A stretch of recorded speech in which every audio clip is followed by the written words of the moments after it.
শ্রমিকদের ২৩ দফা দাবি মেনে সকাল থেকে খুলেছে নীলফামারীর উত্তরা ইপিজেড।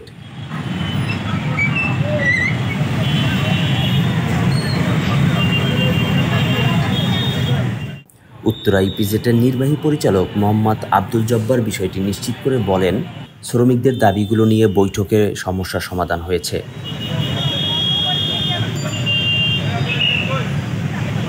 এর আগে মঙ্গলবার একজন শ্রমিক নিহতের ঘটনায় বুধবার সারাদিন বন্ধ থাকে উত্তরা ইপিজেডের ২৪টি কারখানা। সমস্যা সমাধানে বৈঠকে বসেন জেলা প্রশাসনের শীর্ষ কর্মকর্তা, বিভিন্ন রাজনৈতিক দলের সদস্য, আইন শৃঙ্খলা রক্ষাকারী বাহিনী, আন্দোলনরত শ্রমিক প্রতিনিধি সহ বেবজা কর্তৃপক্ষ। দীর্ঘ ৫ ঘন্টার বেশি সময় চলা বৈঠকের পর সাংবাদিকদের ব্রিফিং করেন নীলফামারীর অতিরিক্ত জেলা ম্যাজিস্ট্রেট আব্দুস সামাদ শিকদার। তিনি বলেন, শ্রমিকদের সকল দাবি মেনে নেয় সকাল ৭টা থেকে কাজে ফিরেছে উত্তরা ইপিজেডের শ্রমিকরা। এছাড়াও শনিবার থেকে চালু হবে এভারগ্রিন কারখানা।